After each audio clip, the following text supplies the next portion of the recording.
રાજકોટ જિલ્લાના ઉપલેટા તાલુકાના ઈસરા ગામ ખાતે હાલ તાલુકા અને જિલ્લા પંચાયતની ચૂંટણીઓને લઈ આમ આદમી પાર્ટી દ્વારા નીડર નેતા ઈસુદાન ગઢવી દ્વારા એક ખાટલા બેઠક યોજાઈ હતી, જેમાં નાના એવા ગામમાં અંદાજે 200થી વધુ લોકો એકત્ર થઈ ઈસુદાન ગઢવી સાથે ખેડૂતો મુદ્દે ચર્ચાઓ કરી હતી।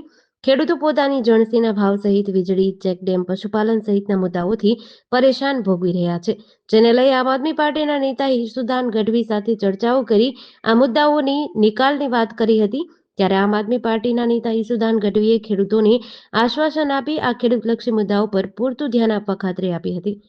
દુનિયાની જિલ્લા પંચાયતના જે ગામ છે ઈસરા ગામે આજે ખાટલા બેઠક કરી। ખાટલા બેઠકમાં પણ 200-250 લોકો ઉપસ્થિત હતા। ગામ લોકોને, ગ્રામજનોને આખી ઉમ્મીદ છે આમ આદમી પાર્ટી આખા સૌરાષ્ટ્રમાં એક માહોલ બન્યો છે કે ભાઈ શાવાનું ચાવશે તો કાંઈક ગંદકી રાજનીતિમાંથી સફાઈ થશે। આજે ખેડૂતોને ભાવ નથી મળતા, અહીંયા એક ચેકડેમનો પ્રશ્ન હતો, વારંવાર તૂટી જાય છે ચેકડેમ, ગ્રામજનો બનાવે છે તૂટી જાય, કોઈ સરકાર અથવા સરકારના માણસો જોતા નથી। ખૂબ જ દુઃખદ કહેવાય। ખેડૂતને જોઈએ શું? 3 ઉપર લઈ શકે એવી પાણીની વ્યવસ્થા જોઈએ, ખેડૂતને વીજળી તમે ફ્રી આપી દો, દિવસે આપી દો અને ખેડૂતને પૂરતા ભાવ આપી દો તો ખેડૂત સમૃદ્ધ બની શકે એવી સ્થિતિમાં છે।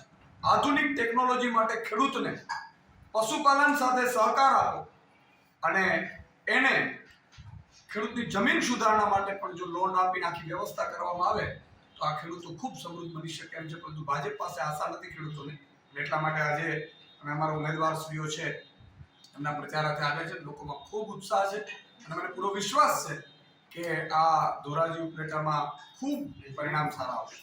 અંદાજે સાહેબ કેટલી સીટ આવે એવું લાગે છે? અત્યારે આમ સીટ તો કેવી મુશ્કેલ છે, જ્યોતિષ નથી, પરંતુ જિલ્લા તાલુકા પંચાયત બને છે એવી સ્થિતિમાં અમે છીએ। જેડીસી ન્યૂઝ સાથે વિપુલ ધામેચા, ઉપલેટા।